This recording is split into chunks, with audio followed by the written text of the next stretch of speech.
Hola, buenas tardes, buenos días a los que nos acompañan desde el otro lado del Atlántico. Bueno, es para nosotros, en nombre de la ETA, de la era ETA, un honor poder compartir la experiencia que hemos tenido y por desgracia estamos teniendo en España con el COVID. Digo estamos teniendo porque realmente hay mucho rebrote. Ya estamos por los miles de pacientes. Hace un par de semanas hablamos de decenas y ahora ya estamos en miles otra vez diarios, con lo cual es algo que no nos va a dejar, parece ser.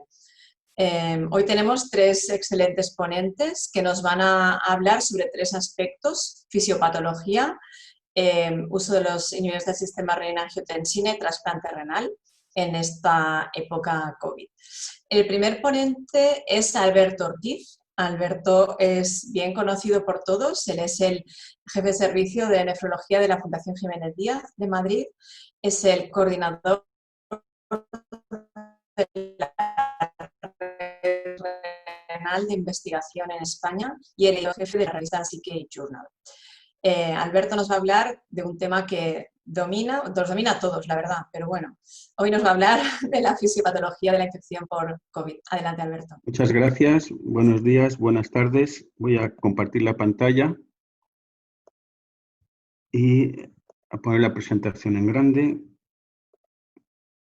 Estoy compartiendo ya, ¿no? Muy bien.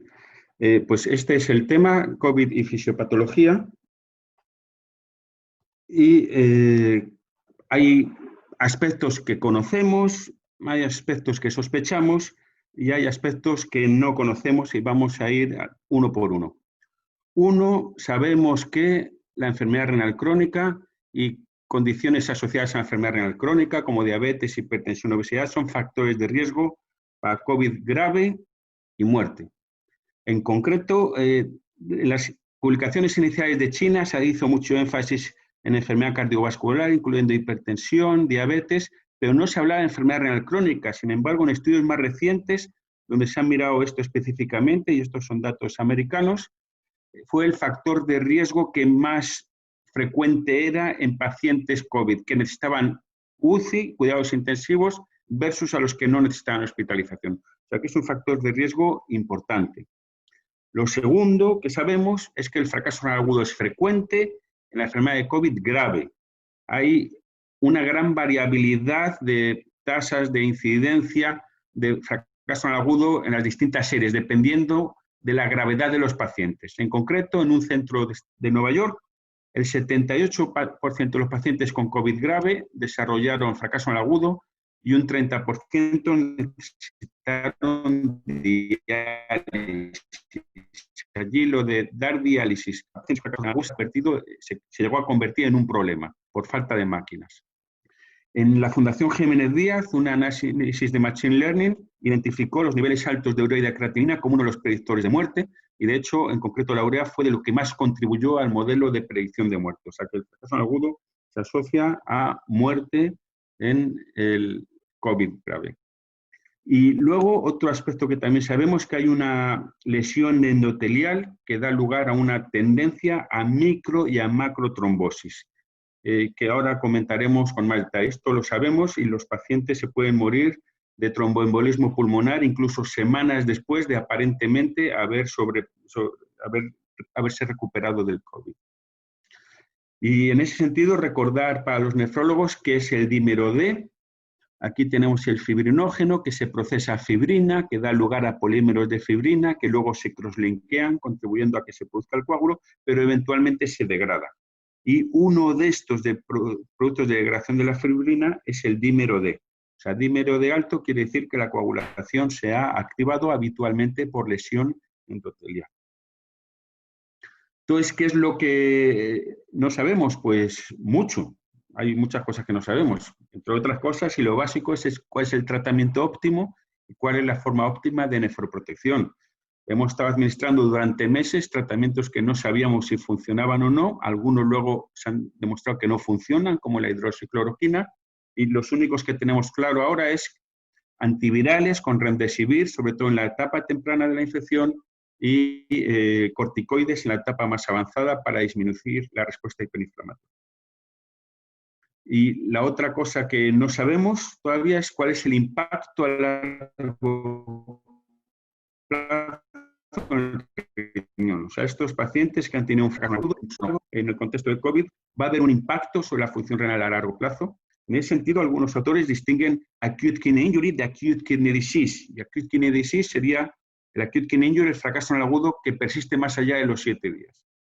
Pues bien, en los pacientes con fracaso renal agudo por COVID, solo el 30% se habían recuperado a los 7 días y solo la mitad a los 14 días. Entonces, si queda alguna secuela renal, es algo que habrá que estudiar en el futuro. Hace relativamente poco se publicó este caso en el New England, fracaso renal agudo en un paciente con COVID-19, y la verdad es que lo leí con un cierto entusiasmo, pero al final aportaba poco o nada. El diagnóstico final fue lo mismo que el motivo por el cual se presenta el paciente. Fracaso renal agudo en el contexto de COVID. O sea que hasta este punto llega el grado de desconocimiento que tenemos. Bueno, ¿y qué es lo que sospechamos? Pues sospechamos que estos son los mecanismos celulares y moleculares del fracaso renal agudo que quizás sean extensibles a la lesión de órgano diana en general. O sea, viene aquí el SARS-CoV-2, se infecta las células, se replica dentro de las células, amplifica sus números y esto presumiblemente puede producir daño tisular, incluyendo el fracaso renal agudo. Digo presumiblemente, se piensa que. Y si la lesión tisular es grave, pues la muerte habitualmente por lesión pulmonar. Pero la replicación viral produce una respuesta inflamatoria que en algunos casos puede ser hiperinflamatoria, lo que se llama una tormenta de citoquinas. Y esta tormenta de citoquinas, a su vez, puede ser causante directo de lesión tisular, incluso pulmonar, y de ahí el efecto beneficioso de los corticoides y de estrategias antiinflamatorias como pueden ser los anticuerpos anti-interleuquina 6. Y de ahí múltiples ensayos clínicos en marcha, donde no solo abordan cómo disminuir la replicación viral, sino cómo proteger a los tejidos, bien disminuyendo la inflamación, bien aumentando la resistencia tisular a la lesión inflamatoria. La lesión tisular pues puede dar lugar a hipoxia e hipotensión. La hipoxia e hipotensión pues, son causas conocidas de fracaso renal agudo y finalmente están los posibles efectos adversos del tratamiento, en concreto la nefrotoxicidad. En mi hospital se está desarrollando un ensayo clínico de ciclosporina como forma de disminuir la respuesta hiperinflamatoria y estos pacientes hacen más fracaso renal agudo.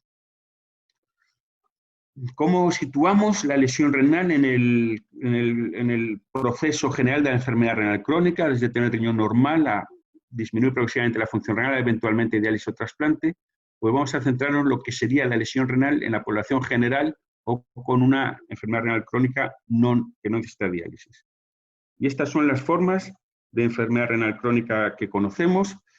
Hay una lesión renal por lesión microvascular, se han descrito lesiones glomerulares, se ha descrito lesión tubular inicialmente aislada en forma de síndrome de Fanconi, de tubulopatía proximal, pero eventualmente que da lugar a un fracaso renal agudo, acute kidney injury, acute kidney disease, y no sabemos todavía si eventualmente chronic kidney disease, enfermedad renal crónica.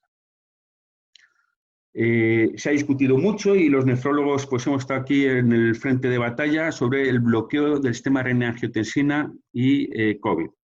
Los pacientes nos llamaban por teléfono. Yo, en el principio, aconsejé que no encontraba la evidencia por ningún lado de que los bloqueantes puedan ser perjudiciales. Era una hipótesis que podían ser perjudiciales, ya que podían aumentar los niveles de la enzima convertida en angiotensina 2. Esto nos explicará luego la doctora Soler.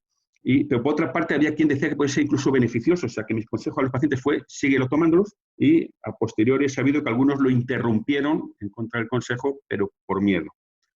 El SARS-CoV-2, aquí, bueno, en este esquema está la membrana celular, esto es fuera de la célula, esto es dentro de la célula, y el SARS-CoV-2 para entrar dentro de la célula se une al AC2, pero al AC2 de membrana.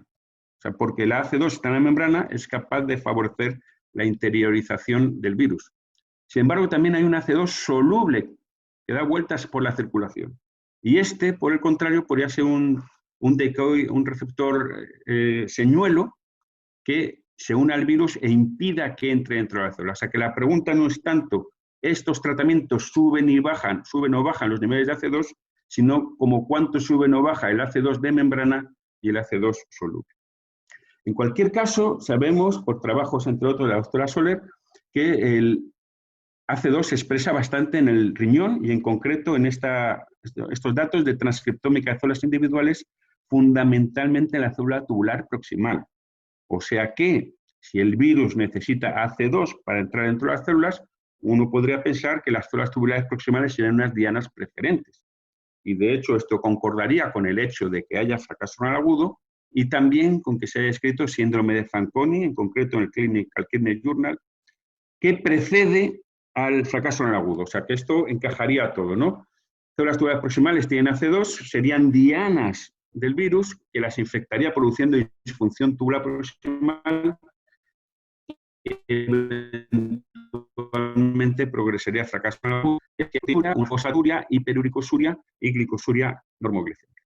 Y para más abundar en esta hipótesis de la infección viral de las células tubulares proximales, estudios de necropsias, y esto es un dato importante, estudios de necropsias, estudios de personas que tienen una enfermedad tan grave que se murieron de ella, identificaron antígenos virales en las células tubulares proximales en concreto, aunque también distales. Con microscopía electrónica, el virus se observó en la célula tubular proximal, en la célula tubular distal. Para el que no se lo crea, aquí hay una ampliación y aquí está el virus con su corona, también en podocitos y también en la membrana basal glomerular. O sea que en esta necropsias el virus estaba por todos los lados, dentro y fuera de la célula, están invadidos totalmente de virus. Y a lo mejor por eso se murieron. Así que la pregunta es, ¿estos datos de necropsia con virus por todos lados, incluidos todas las células renales, son representativos de los pacientes que eventualmente sobreviven? Y para eso recordar que AC2 se expresa en la célula tubular en grandes cantidades, esta es una inmunohistoquímica, pero en la cara luminal. Claro, el virus SARS-CoV-2 es un virus grande, tiene 120 nanómetros de tamaño. En la barrera de filtración glomerular encontramos los pedicelos, el diafragma de filtración tiene 40 nanómetros y a su vez está agujereado de tal forma que se retiene la albúmina. Con lo cual, como un bicho de 120 nanómetros va a pasar por ahí. Esto nos lleva a hipotetizar que no puede atravesar la barrera de filtración glomerular y llegar a la luz tubular e infectar a las células tubulares proximales, a no ser que haya un daño previo del riñón, una aguda isquémica hipoxémica, que permita que el virus llegue a la luz tubular o que aumente la permeabilidad de la barrera de filtración glomerular. En cualquier caso, parece que hay podocitos que también podrían expresarlo, ya lo volveremos sobre eso. Bueno, entonces en estas necropsias hay lesión tubular proximal, con pérdida de broncepillo, vacuolización, hay lesión endotelial con microtrombos, hay lesión isquémica glomerular. Esto es lo que se ha visto. Pero decimos que antes que volvíamos a los podocitos también pueden expresar AC2, tanto en transcriptómica de células individuales, que muestra aquí, como en inmunohistoquímica, y hay lesión glomerular. ¿Hasta qué punto la lesión glomerular depende de infección directa o de otros factores? Pues la mejor caracterizada, la forma de lesión glomerular mejor caracterizada es la glomerulopatía colapsante. Hay varios reportes. Aquí vemos la proliferación de células epiteliales colapsando el glomérulo y en los reportes que hay se asocia a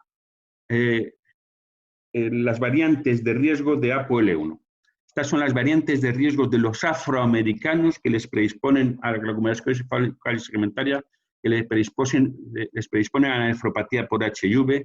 Y lo más interesante es que en los varios reportes que hay se buscó el virus de distintas maneras y no se encontró en la biopsia. O sea, la lesión glomerular, en concreto esta colapsante, parece que sería una respuesta con una predisposición genética probablemente al estado hiperinflamatorio de los pacientes. En la literatura hay varios, ¿cuál fue la historia natural de algunos de estos pacientes?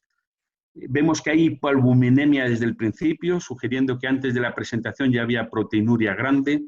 Vemos que a la presentación había un fracaso renal agudo, que fue mejorando a lo largo del tiempo. En el fracaso renal agudo, pues la proteinuria, que estaba semioculta porque no había filtrado glomerular, se disparó. Y en la inmunohistoquímica, inflamación no tanto glomerular como tubulointersticial, con abundantes macrófagos intratubulares, sugiriendo que la lesión tubular era llamativa. Y el otro aspecto, esto es de la replicación viral, fundamentalmente el otro aspecto es la hiperinflamación. Hay una respuesta hiperinflamatoria. Los pacientes con más inflamación son los que más se mueren. Y esto da lugar a una lesión endotelial, a una activación de la cascada de la coagulación y presumiblemente del complemento. Esto fue revisado también en el Clinical Kidney Journal, donde explican la posible conexión entre, por una parte, la hiperinflamación, que puede dañar el endotelio, que puede también activar directamente la coagulación, que puede activar el complemento que favorece la lesión endotelial, y eventualmente podemos tener distintas formas de lesión intravascular, desde una microangiopatía trombótica clásica a microtrombos, a trombosis vasculares, arteriales o venosas.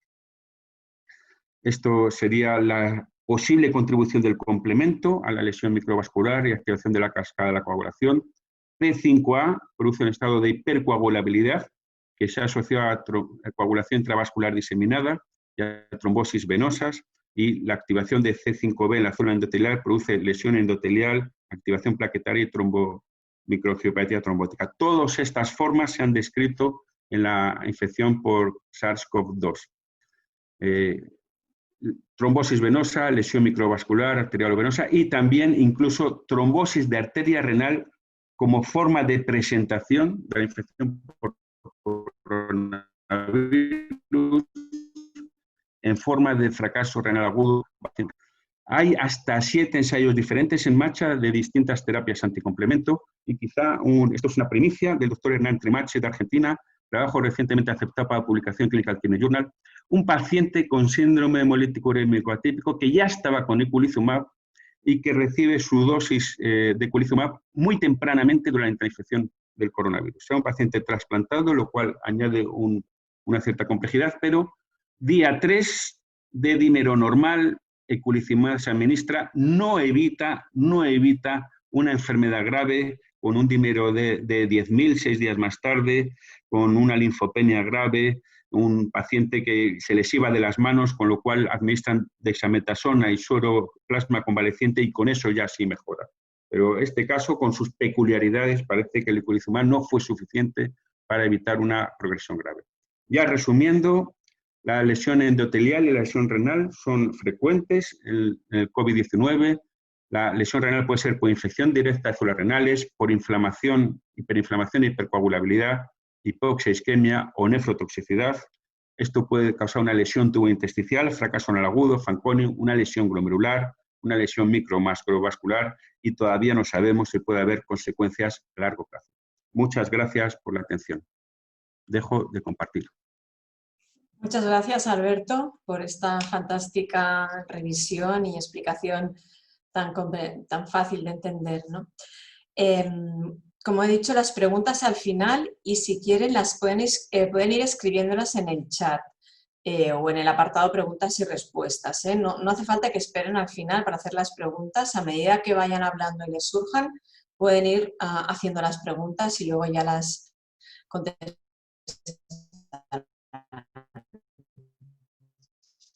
Nuestra siguiente ponente es Soledad. Ella es nefróloga del Hospital Vall d'Hebron de Barcelona y muy especialista en el tema este que el doctor Ortiz ya nos ha comentado de sistema renina-angiotensina. Adelante, doctora Soler.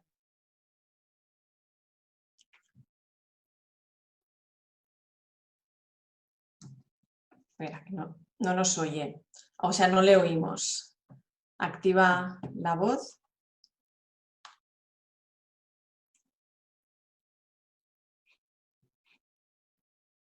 A ver, activas la voz. Un minuto, es que quería compartir Vale. la pantalla, creo que ahora sí me oyen, perdón. Perfecto. Vale, se ve la pantalla, la voy a poner entera. Pues realmente un poco, gracias por, bueno, la invitación la hicimos colectiva, Rosé, pero gracias por la oportunidad, porque hablar de COVID y qué hacer con el bloqueo del sistema renina-angiotensina me gusta y es una pregunta que nos hemos hecho durante todo el momento. Espera un momentito, me dicen que no se ve la presentación. No, se ve música en el Mac. Dejar de compartir, voy a volver a compartir, a ver, porque lo de la música, no sé, está bien, pero no es el momento. Ahora sí. Ahora sí. Bueno, pues primero saludar a nuestros compañeros que están ahí en el charco y están pasando momentos difíciles ahora.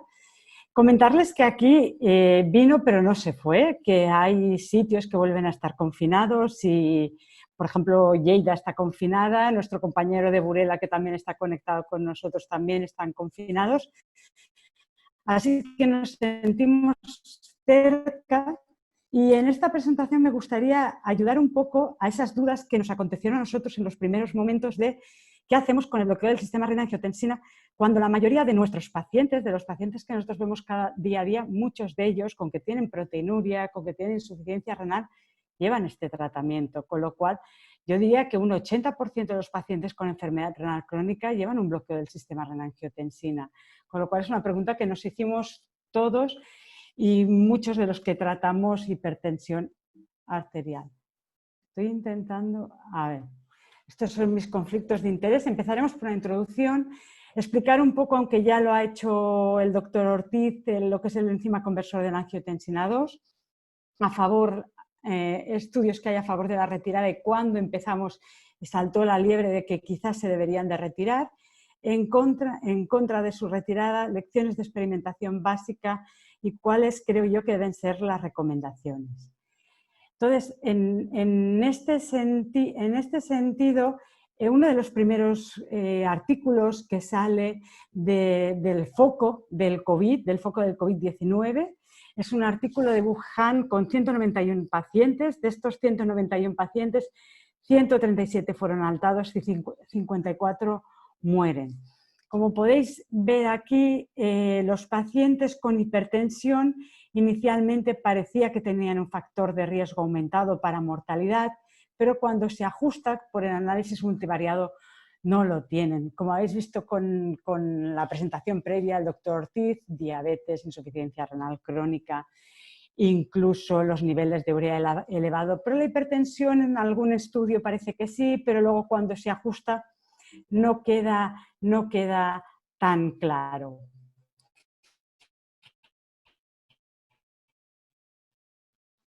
Otro estudio posterior por el COVID-19 es Italia, Lombardía. En Lombardía nosotros estamos sentados en casa y 2 semanas antes de que pase en España vemos en la tele cómo están ellos completamente aislados, parados, no hay gente en la calle y se toman medidas drásticas de contención. Y este estudio que os quiero comentar es un estudio de Lombardía donde miran pacientes con hipertensión, pacientes sin hipertensión que entran en unidades de cuidados intensivos. ¿Qué ven? Ven que los pacientes que fallecen en unidades de cuidados intensivos tienen más incidencia de hipertensión, un 63%, en frente de los pacientes que se altan, que tienen un 40%, demostrando, quizás sugiriendo que los pacientes con hipertensión tienen un riesgo cardiovascular más aumentado y esto se asocia a una mortalidad mayor cuando el paciente está afectado de COVID. ¿Qué es el ECA2? ¿Qué es el ECA2? El ECA2 es una enzima el cual tuve la oportunidad de conocer cuando realicé mi tesis doctoral en una estada que estuve con el doctor Valle en Chicago entre el año 2005 y 2006. Es una enzima que se descubre en el año 2000, es una enzima realmente nuevo. Yo decía que era nuevo en el 2006-2007, ahora ya tiene 20 años y celebramos este año el 20º aniversario de esta enzima. Y es una enzima que es el homólogo del ECA. El ECA lo conoce todo el mundo, pero no tiene las mismas funciones que el ECA. Mientras el ECA forma angiotensina 2 de angiotensina 1, la función del ECA2 es degradar la angiotensina 1, rompe la lisina y forma angiotensina 1,9. Funciones de la angiotensina 1,9 desconocidas aún, ha habido algún estudio, pero no se conocen del todo. Pero principalmente y con mayor afinidad, el ECA2 rompe la angiotensina que tiene acciones vasoconstrictoras, proliferativas, inflamatorias, fibróticas y la rompe la fenilamina y la rompe este aminoácido y nos forma la 1,7 que parece que tenga efectos, que se conoce que tiene efectos contrarios a los que tiene la 2 a través del receptor del MAS. Un poco para que se sitúen ustedes en quién es el ECA2 y qué funciones tiene el ECA2. Con lo cual uno va pensando que el ECA es el malo y el ECA2 parece ser el bueno de la película.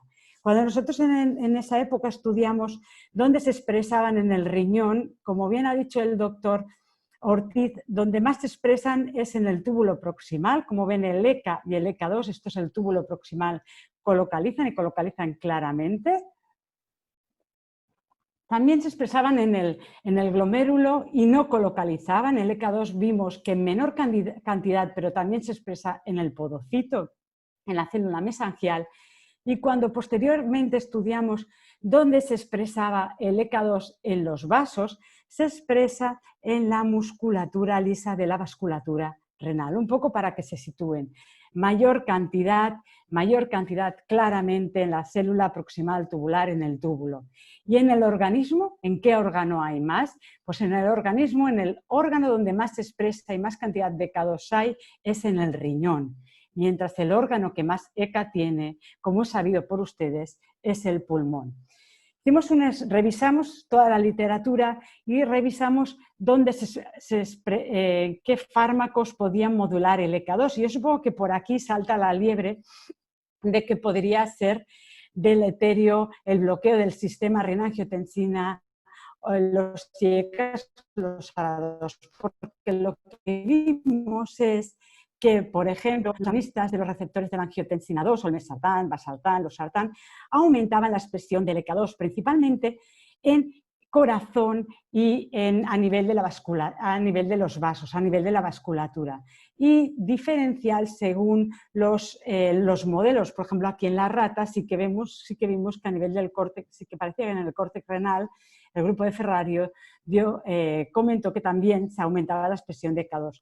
Lo mismo sucedía con los IECAs, como veis aquí, pero sobre todo en el corazón y con el fármaco antialdosterónico. Pero estudios a nivel del córtex renal y a nivel de pulmón no había en ese momento. Con lo que si el IECA o el ARA2 aumenta la expresión pequeña que hay de ECA2 en el pulmón, no se sabe. ¿Dónde está? ¿Qué sucede? Esto ya nos lo ha comentado porque es un artículo que comentamos este año en el JSON, ya nos lo ha comentado el doctor Ortiz, ¿no? Que a través del receptor del ECA2, la activación mediante el virus del SARS-CoV-2 lo que hace es aumentar la inflamación, aumentar la cascada de citocinas y parece que aumente la infección viral. Y como veis, aquí es donde, como ven ustedes, aquí es donde se localiza en el riñón el ECA2. ¿Y dónde se localiza en el pulmón? Pues en otra célula epitelial, en el neumocito tipo 2. Si yo estoy en el neumocito tipo 2, ¿qué sucede? Si yo no tengo bloqueo del sistema renina-angiotensina de los IECAs o ARA2, lo que sucede es que tendremos un aumento de angiotensina 2, una disminución de angiotensina 1,7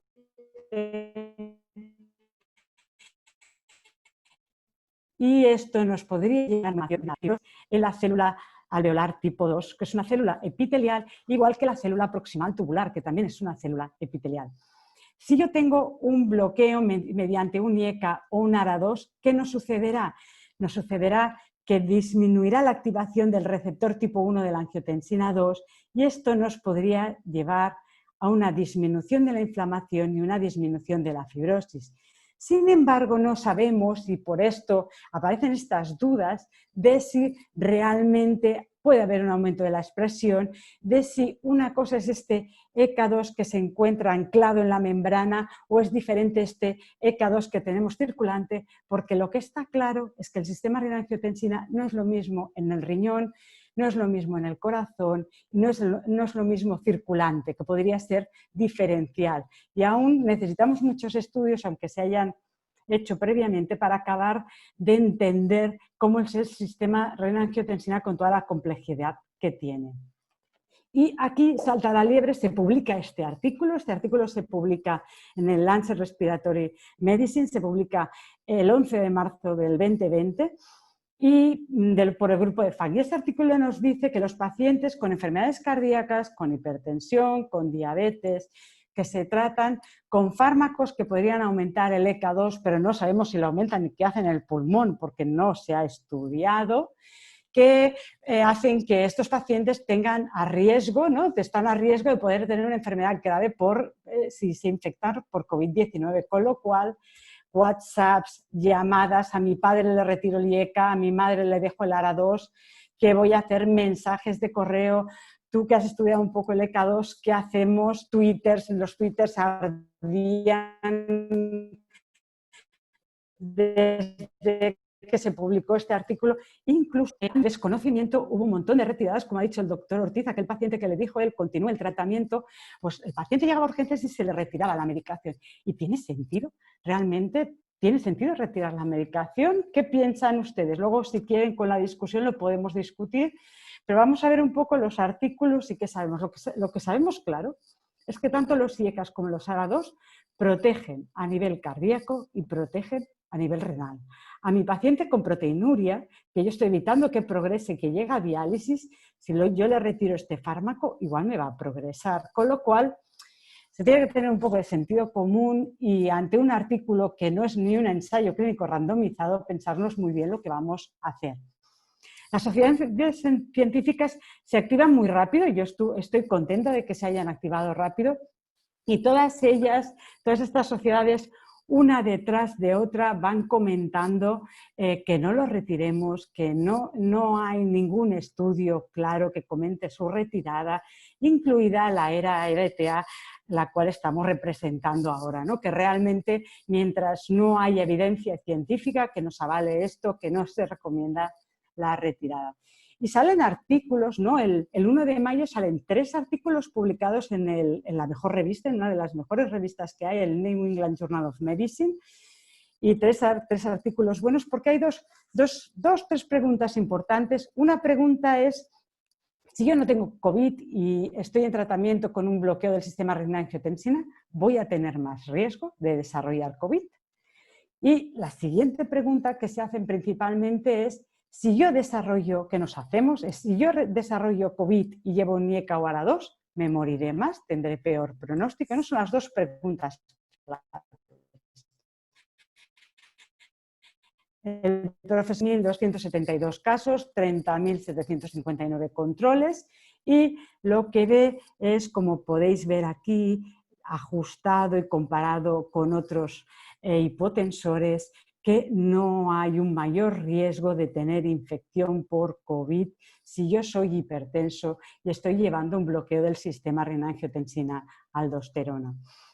Y cuando mira, según la severidad de la enfermedad, ¿no? Aquí, como podéis ver a la izquierda, la severidad de manifestaciones clínicas, medio o moderado, o crítico o fatal. Si yo llevo IECAS, mi enfermedad no va a ser más severa, o si yo llevo ARA2, antagonista del sistema receptor de la angiotensina, tampoco va a ser más severa, con lo cual, tranquilidad, vamos a tener sentido común ante nuestros pacientes hipertensos tratados y ante el paciente que ingrese y lleva un bloqueo del sistema renina-angiotensina. ¿Cuándo se lo retiraremos? Se lo retiraremos si este paciente está hipotenso, chocado y no tolera la medicación, pero no solo porque tenga una infección por COVID. Sale un estudio y ha pasado mucho estos días, el estudio de Merta se retira, porque no es fiable, porque todos los autores no lo han comentado y con el COVID ha habido muchos preprints, ha habido este estudio en New England, ha habido algún estudio en Lancet y lo que se pide es rigor científico, ¿no? Yo creo que es necesario tener rigor científico, aunque estemos nerviosos y queramos tener resultados rápidos. Se publica un estudio muy bonito en el Lancet que quiero comentar porque es un estudio español, va muy rápido, en Madrid, recogen resultados de 7 centros y creo que tiene interés poderlo mencionar.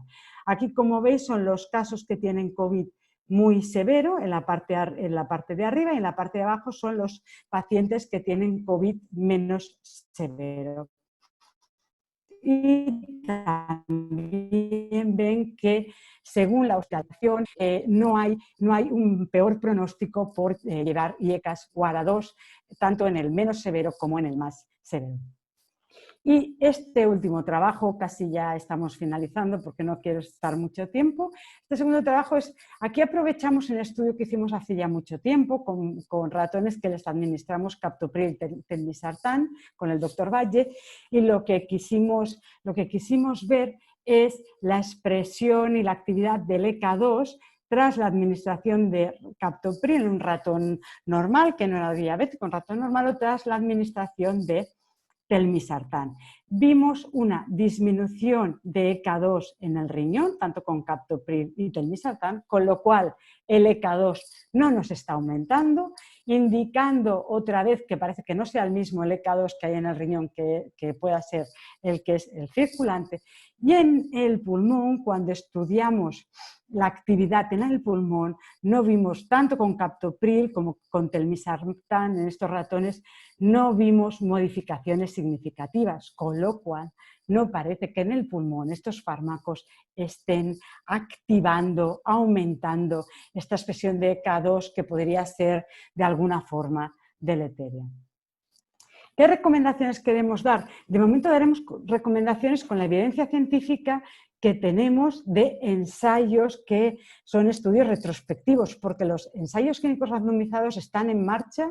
Hay ensayos clínicos en marcha muy buenos, pero que aún están pendientes. Aquí en la parte de arriba, pacientes que no sabemos si tienen COVID, qué pasa o no con el tratamiento. En la parte de abajo, pacientes confirmados con COVID que ingresan en el hospital y dices,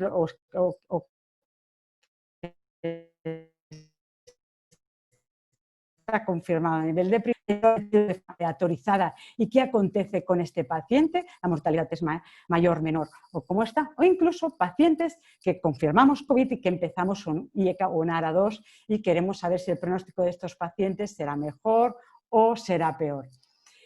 En conclusión, ante la ausencia de evidencia científica que justifique el beneficio de retirada del bloqueo del sistema renina-angiotensina, yo en la actualidad no creo que esté recomendada su retirada. Muchas gracias. Muchas gracias, doctora Soler. Pepa, por esta excelente presentación. Siempre está bien que lo cuente alguien con mucho conocimiento del tema, se nota. Y bueno, insisto que las preguntas serán al final, pero que las pueden ir haciendo, pueden ponerlas en el chat o en preguntas y respuestas. Bueno, pues la última charla de esta tarde la hará Joana Sillarés. Ella es nefróloga del Hospital Vall d'Hebron de Barcelona, un centro trasplantador, y por tanto tienen bastante experiencia en lo que ha ido ocurriendo con la pandemia COVID y trasplante renal y qué actitud tomar en estos pacientes trasplantados con infección por COVID. Adelante, Joana.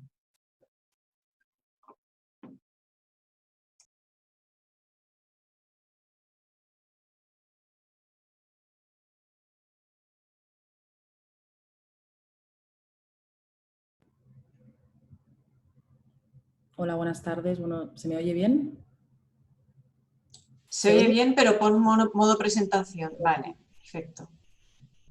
Se oye perfecto. Perfecto. Bueno, pues hola a todos. Muchas gracias por invitarme a dar esta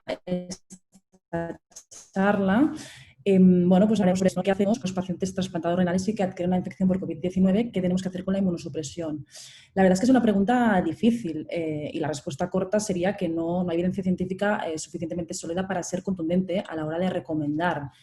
Pero yo creo que a priori todos estaríamos de acuerdo que un primer paso pues, sería disminuir la inmunosupresión, ¿no? Ante un paciente que tiene una infección grave por COVID-19, tal y como haríamos ante cualquier otra infección en este perfil de pacientes.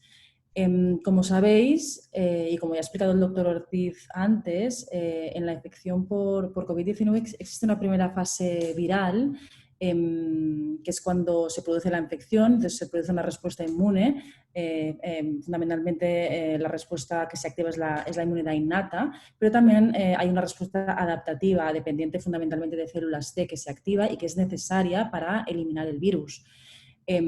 Básicamente las partículas virales lo que harían es activar las células T en naïf, tanto CD4 como CD8, y lo que sucedería es que se produciría una proliferación de estas células para combatir el virus y eliminarlo del organismo. Esto es lo que pasaría, ¿no?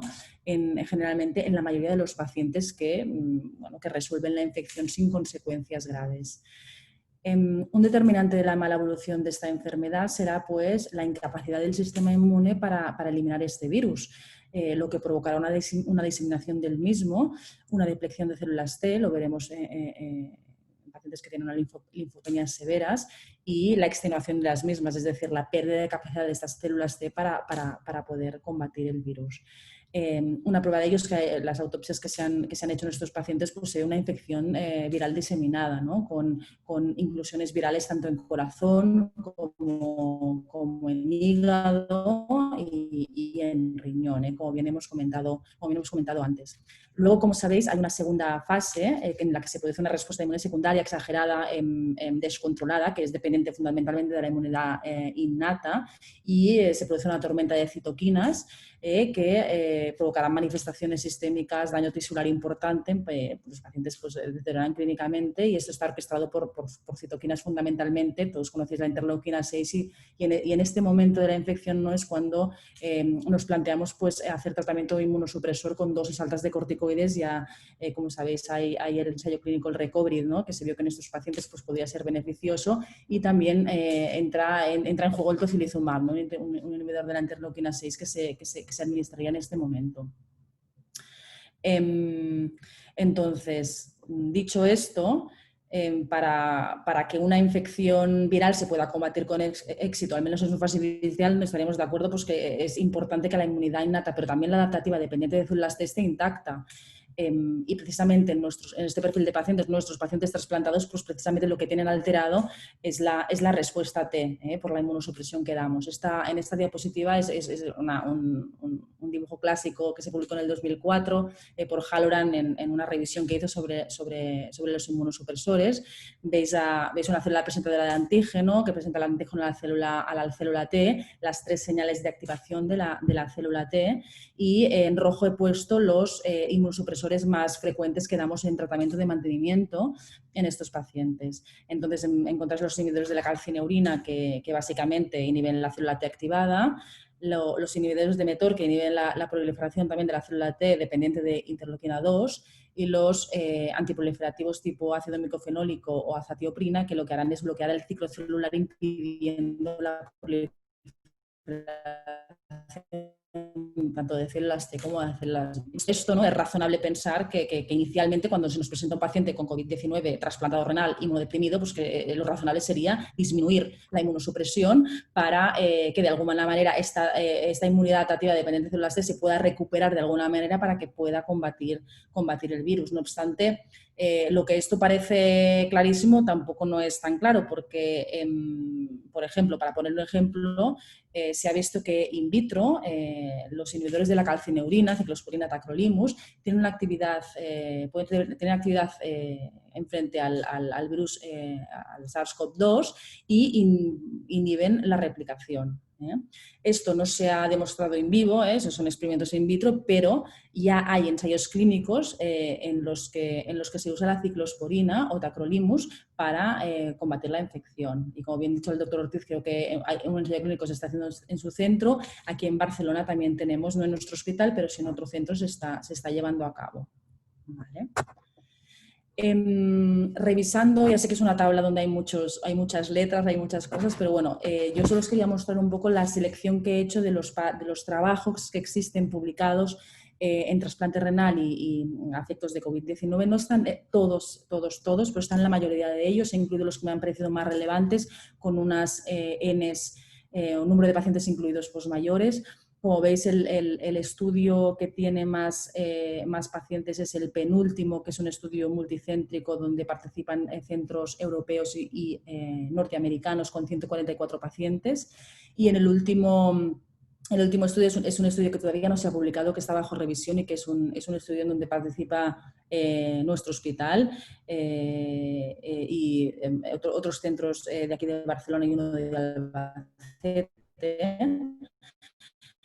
Y bueno, como veis, la edad media de los pacientes trasplantados que ingresan en el hospital por COVID-19 pues es alrededor de los 60 años. Son pacientes que generalmente en estos estudios están más allá del primer año del trasplante, aunque sí es cierto que hay un cierto número de pacientes que están en el primer año o menos. De hecho, en nuestro estudio, en el último, como veréis, hay 14 pacientes con infección nosocomial, es decir, son pacientes que se habían trasplantado antes de que hubiese el brote de COVID y que en el momento que hubo el brote en marzo pues estaban ingresados y se infectaron en ese momento.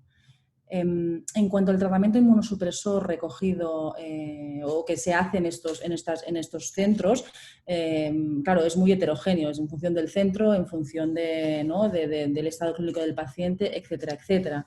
Entonces veremos que la inmunosupresión, hay distintas estrategias y básicamente son escalonadas en función del grado de severidad de la enfermedad. La mayoría al inicio pues retiran el antimetabolito, la droga más retirada más frecuentemente es el micofenolato generalmente, la azatioprina. Generalmente los pacientes se quedan en biterapia con tacrolimus y corticoides que se aumentan de dosis, generalmente a 10-20 miligramos. Y los niveles de anticalcineurin del inhibidor de la calcineurina pues se mantienen más bajos de lo que sería habitual. En función de la gravedad del paciente, pues también hay estudios en donde hay un subgrupo de pacientes pues, que se le retira toda la inmunosupresión, se le deja únicamente con corticoides. Básicamente nunca se deja sin nada, sino que en todos los pacientes siempre al menos corticoides llevan. En cuanto al tratamiento para el propio COVID, pues en la mayoría de estudios se da prácticamente entre el 90 y el 100% de las series publicadas, porque recordad que estos son pacientes que, bueno, en los casos se publicaron pues, en febrero o marzo, pues llega esto hasta junio, pues es cuando se daba hidroxicloroquina y acitromicina, que ahora, como bien sabéis, pues esto no sucede. De hecho, en el protocolo de nuestro hospital, que salió ayer actualizado, ya no se recomienda el uso generalizado de hidroxicloroquina más allá de casos seleccionados, etcétera, etcétera, pero en fin, no se recomienda. También hay un uso desigual en cuanto a los antivirales, lopinavir, ritonavir es el más utilizado y también hay una proporción de pacientes pues, que se les administra tocilizumab. Generalmente son pacientes pues, que tienen rápida progresión, que están más graves y se les administra esta droga. En cuanto a la proporción de pacientes que se les administra bolus de corticoides, ya no la dosis de corticoides de mantenimiento un poco más alta, sino directamente bolus, es decir, dosis muy altas de corticoides, pues la proporción varía en función del centro. Como veis aquí los porcentajes, pues entre el 40%, hay centros pues, que el 24%, pues depende mucho del protocolo. En cuanto a la insuficiencia renal o disfunción del injerto durante la enfermedad, el diagnóstico de COVID-19, pues la proporción no es desdeñable y como veis va entre un 30 y un 50% y esto es consistente en todos los estudios. Y de hecho en el estudio en el que participamos nosotros lo que se ha visto es que está muy relacionado con los niveles de tacro. Recordad que los pacientes a los que tratamos con el inhibidor de la proteasa, pues hay que vigilar muchísimo con los niveles de tacrolimus porque rápidamente suben y son pacientes que están con niveles nefrotóxicos y que pueden inducir una disfunción aguda del injerto. Entonces, la política generalmente que se hace es cuando vas a iniciar un inhibidor de la proteasa es directamente suspender el tacrolimus, hacer niveles, monitorizar niveles diariamente hasta que el paciente llegue a unos niveles que tú consideres 3, 5, 4, 5 en función de lo que consideres deseable y a partir de aquí reiniciar el fármaco con mayor seguridad. En cuanto a la mortalidad de estos pacientes, es una mortalidad alta, es una mortalidad que es consistente también en todas las series, que va entre el 25 y el 30%. Si bien es importante destacar aquí que la mayoría de los pacientes incluidos en la serie son pacientes que requieren ingreso hospitalario, es decir, es posible que haya un sesgo de pacientes pues, más graves. Recordad que la población general la mortalidad es dispar. El primer reporte en la China era aproximadamente del 2%. Aquí en España, en población general, hemos llegado en función de la edad, evidentemente, pero hemos llegado a mortalidades hasta el 10%, con lo cual es una población pues, que tiene una mortalidad muy elevada. Y en los pocos estudios en los que se ha realizado los predictores de mortalidad, vemos que no difieren mucho de los predictores de mortalidad de la población general. Es decir, el predictor muy importante es la edad, la presencia de linfopenia es otro predictor, mayor reactantes de fase aguda tipo dímero D, LDH, proteína C reactiva. Obesidad también se ha encontrado, y en el estudio en el que nuestro centro participó no se encontró relación entre la modificación de la inmunosupresión y la mortalidad en estos pacientes. En cuanto a la sintomatología, es una sintomatología que no difiere mucho tampoco de la población general. Los pacientes generalmente se presentan con fiebre en la mayoría de los casos, pero las distintas series publicadas describen que la progresión de los síntomas, la progresión clínica de la enfermedad es mucho más rápida que en población general, sobre todo en pacientes añosos. En cuanto a la evolución de los marcadores, compara los pacientes que fallecieron con los que sobrevivieron al COVID-19 y compara, es un evolutivo en los días 0, 3, 6, 12 y 15, y veis cómo tanto el dímero D, la proteína C reactiva, la lactatodesohidrogenasa, la linfopenia, pues son los marcadores ¿no? que se asociaron más a mortalidad en este estudio, ¿no? Y vemos aquí pues, cómo evolucionan a lo largo del tiempo. Por lo tanto, en cuanto a estos estudios de registro, ¿no? observacionales, lo que podemos decir de ellos es que son heterogéneos en cuanto a estrategias de inmunosupresión y tratamiento, con lo cual pues, es un poco difícil definir cuál es la mejor pauta. Son pacientes que se presentan con un cuadro clínico similar a la población general, que presentan una rápida progresión de los síntomas, que los pacientes añosos tienen peor evolución comparados con los pacientes añosos de la población general y tienen una evolución tórpida más temprana, que es una mortalidad importante entre el 25 y el 30% en los pacientes que requieren ingreso hospitalario, y que los predictores de mala evolución no difieren de aquellos encontrados en la población general. Entonces ya pasaríamos a lo que son las recomendaciones que existen. Este es un documento que se publicó en el NDT en el mayo del 2020, está realizado por el grupo Descartes, es una opinión de expertos, un consenso de expertos que se basa en estos estudios que os acabo de mostrar y en las recomendaciones generales que se han realizado a través de las distintas sociedades de nefrología, de trasplante, tanto en España como en Italia, en Francia, etc. Entonces, se ha cogido, ¿no? toda la evidencia y se han hecho estas recomendaciones. A pesar de que la evidencia es la que es, ¿no? Son razonables. Entonces, las recomendaciones serían en pacientes asintomáticos y que no sabemos... es decir, asintomáticos y que no se han testado por COVID, no se recomiendan cambios en la inmunosupresión. Es decir, no haríamos una estrategia preventiva de reducir inmunosupresión en aquellos pacientes pues, que no tienen síntomas ni tienen PCR positiva. En aquellos pacientes asintomáticos y con PCR positiva, aquí sí que se recomienda considerar reducir o suspender el antimetabolito, si el paciente está en triple terapia. En aquellos pacientes de riesgo. Y riesgo se considera pues, mayor de 70 años, pacientes obesos o pacientes con comorbilidades que se han asociado a peor pronóstico en enfermos COVID, ya sea diabetes, enfermedad cardíaca, enfermedad pulmonar, etc. En pacientes con síntomas leves y sin neumonía que están con triple terapia, se recomienda suspender el antimetabolito y mantener inhibidores de la calcinurina y corticoides. Pacientes que de base lleven doble terapia, incluyendo corticoides, no modificar la inmunosupresión.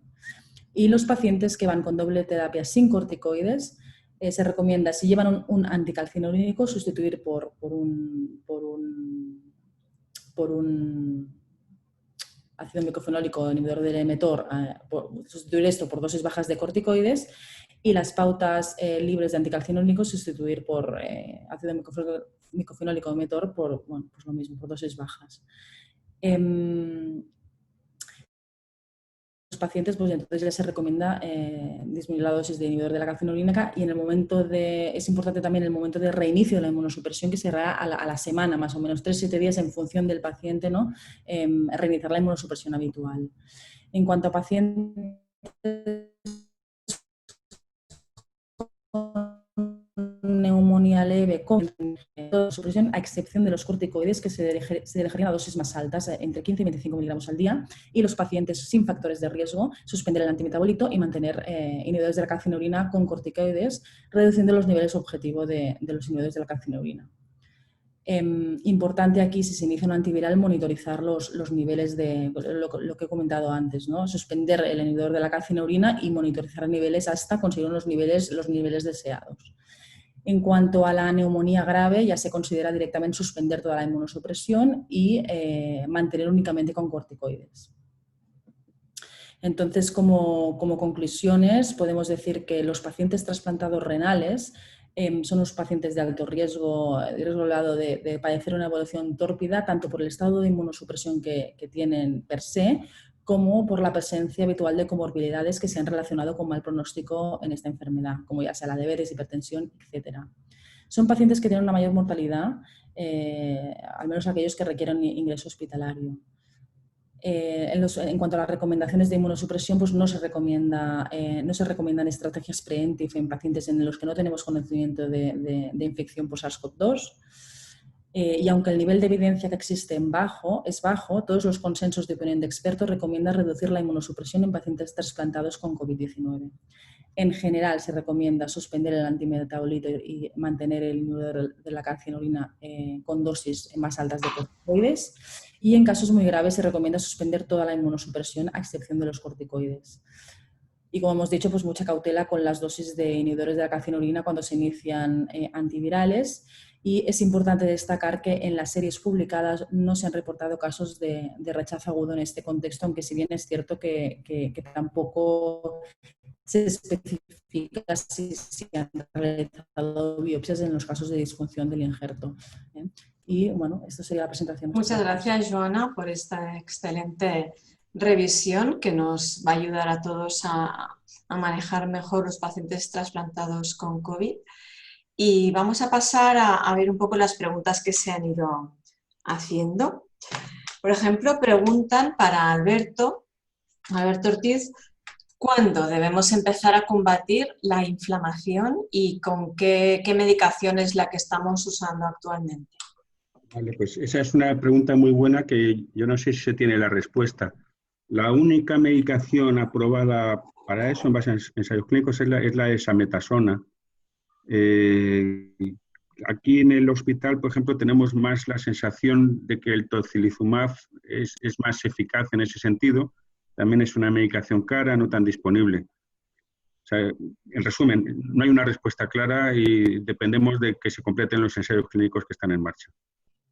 Los esteroides son baratos y eficaces. Ahora, exactamente la dosis y el momento, eso ya es más difícil de decir.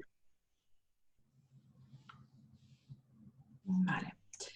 Para la doctora Solé, preguntan en relación a los estudios de hipertensión, llama la atención que no hay estudios con decenas de miles de pacientes que hayan analizado el efecto de tratamiento con bloqueo del sistema renina-angiotensina sobre la evolución del COVID. ¿Se ha publicado algo? ¿Hay algo pendiente, ajustado sobre todo a las múltiples variables que hay?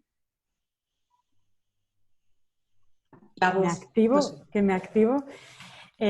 Sobre YKCA2 sé que no hay estudios. La cohorte casi más larga es la que hemos comentado, española, con 11.390 pacientes. Hay una cohorte de estudio de mortalidad en el Nature hace poco, pero que no se enfoca en el sistema renina-angiotensina con 11 millones de pacientes, porque no está enfocado en el sistema renina-angiotensina. Pero yo creo que en un futuro vienen, porque yo sé que hay grupos que están intentando estudiar desde primaria qué sucede y recoger datos. A mí me consta que hay grupos que se enfocarán en los IECAS y ARA2 en cohortes más largas de pacientes y veremos qué resultados tenemos. Aparte, también está la inteligencia artificial, que en un futuro, con estas nuevas técnicas como las que ha comentado Alberto Ortiz, seguro que es mucho más fácil obtener información y datos que podamos juntar no solo de Madrid, sino Madrid, Barcelona, bueno, juntar muchos más datos con inteligencia artificial. Y un poco en relación con esto, yo no sé si os ha pasado, me imagino que sí, muchos pacientes jóvenes, hipertensos, solo hipertensos nada más. Yo, por ejemplo, veo mucho paciente poliquístico, pues con 20 y pico, 30 y pico de años, solo hipertensión y nada más, y quieren informes para saber si son pacientes de riesgo o no. Esto cada día varios, ¿no? Y bueno, de cara, están trabajando en remoto, ¿no? Y para ir a trabajar presencial. O sea, ¿cuál es tu opinión o vuestra opinión? Yo sí quiero dar mi opinión, porque los estudios que han salido publicados hasta ahora son sobre todo en pacientes trasplantados o en pacientes en programa de diálisis, que tienen muy mal pronóstico, como es sabido por todos, y estos pacientes cogen infección por COVID. Pero nosotros, por ejemplo, hemos participado en un estudio que aún está en revisión, valorando una cohorte de pacientes con enfermedad glomerular, y en esta cohorte, por ejemplo, la mortalidad no es tan elevada, con lo cual mi sensación es que siempre llevar un fármaco, tú no tienes mucho más riesgo. Otra cosa es el paciente trasplantado y el paciente en programa de diálisis, ¿no? Este paciente que tiene, como ha dicho Alberto, una urea que no está bien, un filtrado que está disminuido. Pero en otro grupo de pacientes creo que necesitamos más datos en otros grupos de pacientes. No sé qué opina Alberto. Sí, yo estoy de acuerdo. Yo creo que parte del problema está en cuáles han sido los criterios para diagnosticar, para hacer PCRs. En las series en las cuales se ha hecho PCR, por ejemplo, a toda una unidad de diálisis, pues hay un porcentaje significativo de asintomáticos. Incluso estos pacientes, en teoría de alto riesgo, hay bastantes asintomáticos. Entonces, estamos limitados porque el diagnóstico se limita a los pacientes más graves, que son los que se le hacen los test.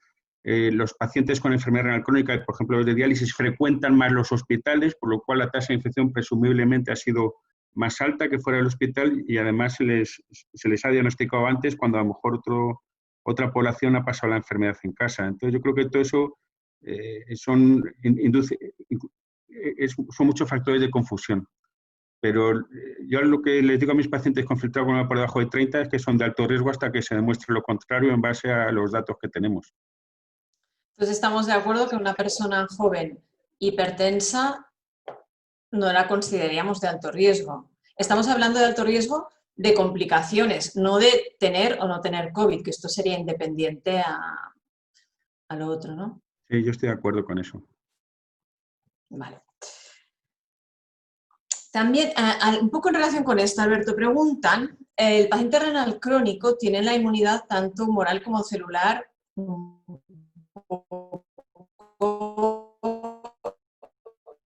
tocada, sí. ¿no? Entonces, ¿hasta qué punto tendría menos cascada de Pues eso es una posibilidad. De hecho, la primera serie que salió, la primera de todas de China, encontró una mortalidad de en torno al 30%, si no estoy recordando mal, pero se morían sin enfermedad pulmonar, se morían de otras cosas. Entre otras causas de muerte, tenían que les dializaban solo 2 veces por semana y se les morían de hiperpotasemia e insuficiencia cardíaca. O sea que yo creo que con respecto a eso el juzgado todavía está ahí fuera. Nosotros aquí en la unidad de diálisis tuvimos una mortalidad en torno al 10%, que es relativamente baja comparado con otras series, pero luego algunos pacientes han fallecido a posteriori, que ese es otro fenómeno también conocido. O sea, después de una gripe, después de una neumonía, hay un aumento de la mortalidad durante varios meses en la población general y en nuestros pacientes también. Pues hace poco salía un conocido cuando ya estaba de alta en casa y tranquilo se muere de infarto. O ¿Se murió de infarto porque sí o se murió de infarto porque había estado con el COVID antes? Pues hay evidencia de que el haber estado con el COVID antes te predispone a estos eventos cardiovasculares y yo creo que desde ese punto de vista, incluso si tienen menos afectación pulmonar, menos insuficiencia respiratoria, porque tienen menos tormenta citoquímica, nuestros pacientes siguen siendo de alto riesgo de estas complicaciones cardiovasculares a medio plazo. Nosotros lo que estamos viendo es, pero no pacientes renales, sino un paciente con infección por COVID que al cabo de 2-3 semanas vuelve al hospital y presenta un tromboembolismo pulmonar. Y es secundario al COVID, pero no lo presenta en su primer ingreso, sino es un paciente que era COVID positivo, que llega. Esto nos hacen falta datos para acabar de analizar, ¿no? Porque, como ha dicho antes muy bien la doctora Sellares, es todo muy reciente, ¿no? Nos hacen falta datos. Tengo una pregunta para la doctora Sellares. ¿Hay datos de biopsias renales en pacientes trasplantados con COVID? ¿Hay algún estudio? La verdad es que yo no he encontrado nada. O sea, todo lo que he visto son registros, ¿no? Los estudios observacionales, que son series de casos, que algunos son importantes, como el multicéntrico con 100 y pico pacientes, pero no hay ninguna casuística de pacientes. La mayoría de estos pacientes que hacen disfunción aguda del injerto es verdad que se documenta bien que la mayoría son por nefrotoxicidad por anticalcineurínico. Es decir, les pones el antiviral, se ponen con niveles de tacro de 15, 18, 20 y en ese contexto hacen la disfunción renal. Entonces, esto es evidentemente ya no los biopsias y luego la función renal pues mejora. No lo sé, no he visto, publicado que yo haya visto no hay. Un poco en relación con esto que estamos diciendo, recientemente se ha publicado secuelas neurológicas de diversa índole en pacientes que han sufrido una infección por COVID y preguntan, pues a nivel renal, si puede ocurrir lo mismo, ¿no? ¿Hasta qué punto hacemos seguimiento de pacientes que han hecho un fracaso renal agudo o un deterioro de función renal durante la infección por COVID? Yo creo que hay que hacerlo y nosotros lo estamos ofreciendo. De hecho, hemos empezado a medir el filtrado glomerular porque, sobre todo los pacientes que han estado con una enfermedad más grave, presumimos que han perdido una masa muscular considerable que puede hacer que las creatinas sean falsamente normaloides y, a pesar de eso, tener un impacto renal todavía por caracterizar. O sea, yo creo que sí que hay que seguir a estos pacientes al menos durante un año a ver qué pasa, hasta que sepamos qué es lo que pasa.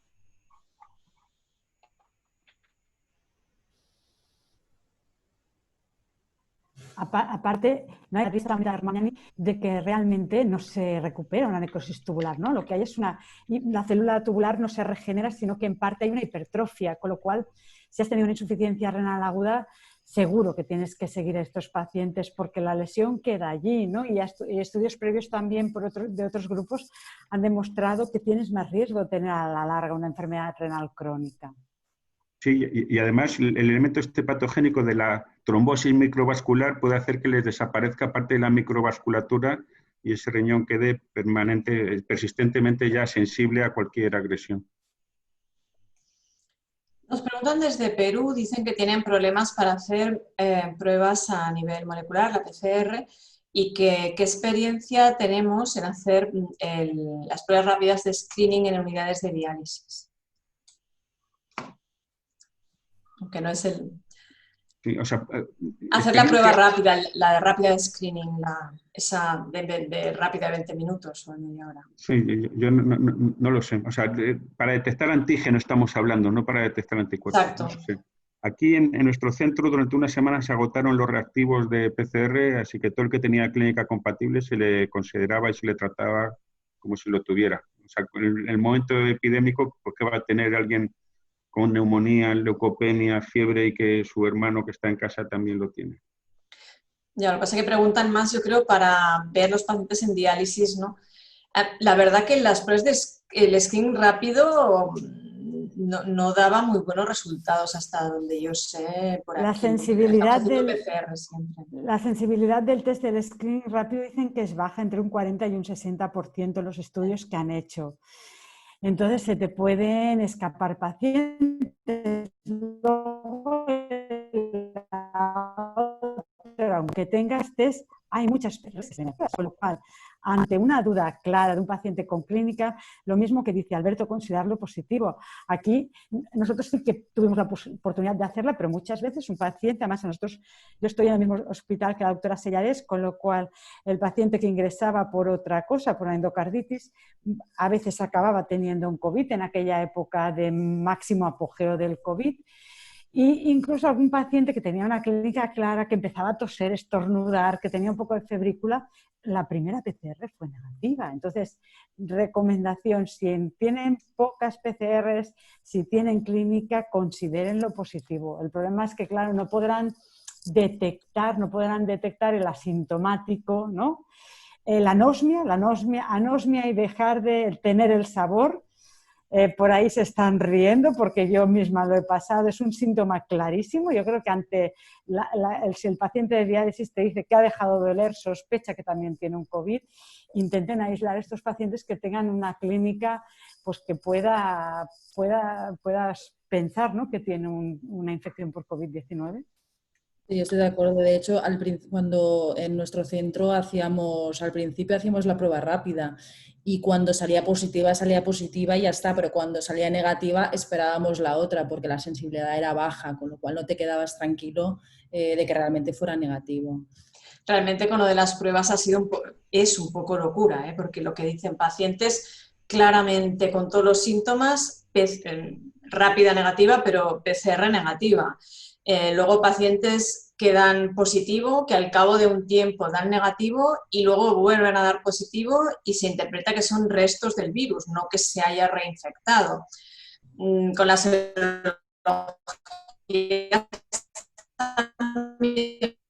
andamos locos, pacientes que dieron positivo de PCR y dan porque por desgracia mucho personal está infectado y luego pues eso, PCR positiva y serología negativa, muy habitual también. Para mí fue muy ilustrativo el reporte de los primeros pacientes de Singapur, que tuvieron 7 o 10 y les hicieron PCR todos los días durante el ingreso. Y la PCR oscilaba durante los 10 que hacías de ingreso entre positiva y negativa. 2 días positiva, luego negativa, luego otra positiva otra vez. Entonces, a mí eso me enseñó mucho. Yo creo que con la clínica característica hay que considerarles positivos, diga lo que diga la PCR, y con vistas a epidemiología como mínimo. También preguntan el remdesivir como nefrotóxico. Yo creo que debe ser como la hidroxicloroquina, que debe dar problemas, se da tan pocos días que a largo plazo, ¿no? No lo sé, yo no lo sé. Bueno, todas estas medicaciones que damos tan poquitos días, pues no. Aquí perdona. Poco, porque no estaba disponible, no era la droga que teníamos en el pico de la epidemia. Ahora si viene un segundo pico, pues adquiriremos la experiencia. Aquí nosotros la usamos, no vimos muchos problemas de nefrotoxicidad, pero como siempre pedimos a las casas comerciales que en los ensayos clínicos entren pacientes con filtrados de menos de 30, porque entonces podemos probar los fármacos en nuestros pacientes y no los damos a ciegas. En la mayoría de ensayos de COVID no ha habido problemas y algún paciente con insuficiencia renal ha podido entrar, pero queremos entrarlos porque así podemos saber si se los podremos dar con seguridad o no, ¿no? Porque es clásico, criterio de exclusión, filtrado en menos de 30, como todos ustedes ya saben. Exacto. Aquí hay un comentario que dicen todos los pacientes son COVID hasta que lo contrario. Muy pragmático, pero práctico. Bueno, y todo el personal sanitario y todos los pacientes potencialmente infecciosos. Nunca sabes si mañana vas a empezar con los síntomas. Incluidos los que están en el autobús, sentados, o los de las tiendas. Hay tanto asintomático, contagioso. Aquí ahora tenemos el gran problema de la gente joven, que se encuentra con grupos, no lleva mascarilla y ahí estamos teniendo muchos problemas de contagio, más que de que estén graves, porque realmente los jóvenes, por suerte, es raro que estén graves, pero son una fuente de contagio tremenda. Nos pone un ejemplo, por ejemplo, a ver qué opináis. Dice, anoche tuve un paciente en diálisis, 90% de saturación, 37,5 de temperatura. La discusión era, eso no es. Tener claro los conceptos es vital para la atención y manejo adecuado, tanto para pacientes como para el personal. Bueno, yo creo que es lo que decíamos. Mientras no se demuestre lo contrario, es. Exacto. Sí, yo estoy de acuerdo. Es que, claro, todo es puesto en contexto. Hay que ponerlo en el contexto epidemiológico, ¿no? Si estás en pleno brote, evidentemente tienes que ¿no? Como si lo fuera. No tienes... Aquí al principio nos decían preguntar si ha tenido contacto, y si no ha tenido contacto, pues nada, ahora ya sabemos que esto no sirve porque hay muchos asintomáticos y no necesariamente descubrimos mucho con los contactos. Bueno, se descubre, ¿eh? Y es importante, Pero descartar todo y tener sentido común, porque claro, las infecciones por catéter y sepsis por catéter siguen existiendo en época COVID, ¿eh? Que tenemos que centrarnos y cursarlo todo, ¿eh? O sea, si está con fiebre, cursaremos unos hemos, ¿eh? No debemos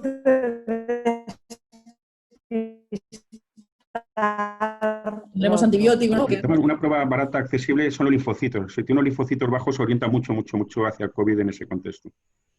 Claro. El problema en la población trasplantada es que muchos pacientes ya van linfopénicos. Entonces, en ese sentido, sí que estos pacientes, cuando veas una linfopenia, bueno, te podía orientar, ¿eh? Mirando las analíticas previas, sí ya, pero muchos de ellos van linfopénicos en este contexto es un poco más difícil, pero sí.